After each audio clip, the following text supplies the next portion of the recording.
I'm Troy. I'm here with the rest of the gang here at the Vista office of Regions Bank. Steve Harrington, Vice President, Torrey Pines Bank. John Michael Caffel. I'm Regional Manager and Senior Vice President for Vista. My name is Donald Stump, and I'm with North County Lifeline as Executive Director. Don Schemp. Brad Peterson, and I represent the Vista Education Foundation. I'm their current president. Here to tell a few stories about Mike. Glad you're all here, but I know the first thing he would want to say is that this can't be a meeting of the minds.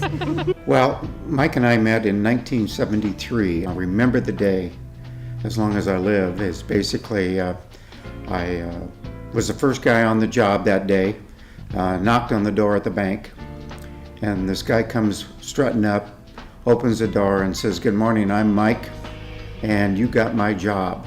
When I came over, the first thing out of his mouth was, "Well, you finally came to your senses and working for a real good bank." The branch here, we had 10 million in total loans at that time, and this is in 2005. During the time that we worked together, we built it to over $100 million in total loans and about 80 million in deposits. His role in the city of Vista never changed. I mean, everybody in Vista knew him, and he knew everybody in Vista, and most anyone in Vista who needed something, one of the go-to people was Mike.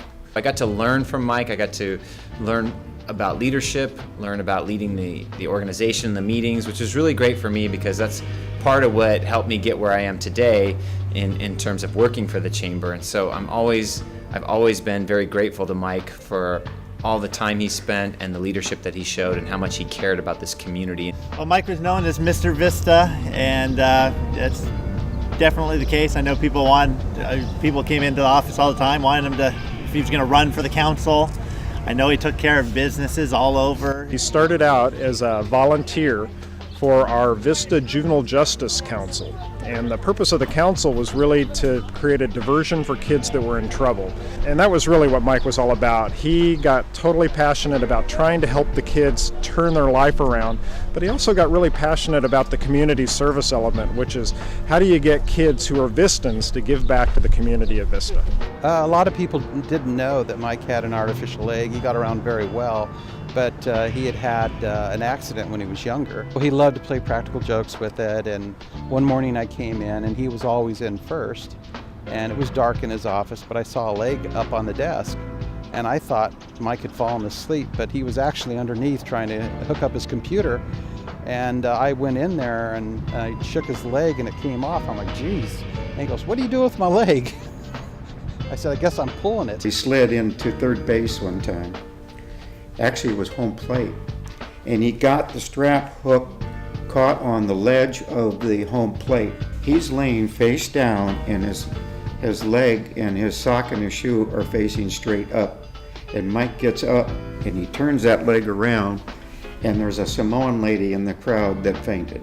She absolutely fainted. She thought he had completely broken his leg. Mike was a really crappy golfer. He was a hacker. He was always somebody who was willing to hurt you on the course as many times as not. He was a practical joker and always had a gift to make his bad shots make it like it was your fault. So it was always fun to golf with Mike. We golfed in many tournaments, whether it was a chamber or one of the other nonprofits that were in the area. But Mike was always good to have on your foursome, and you knew you never had to worry about getting a trophy at the end. Losing Mike was a significant loss for North County Lifeline. He really brought a lot of sort of the passion and heart and soul to our board of directors. If I had to say anything about Mike, it would be that we didn't have many problems, but when those problems came up, Mike was like, "Oh, that's no problem, we got that." He was very good at what he did. But that part of it is almost secondary to his love for God and his family.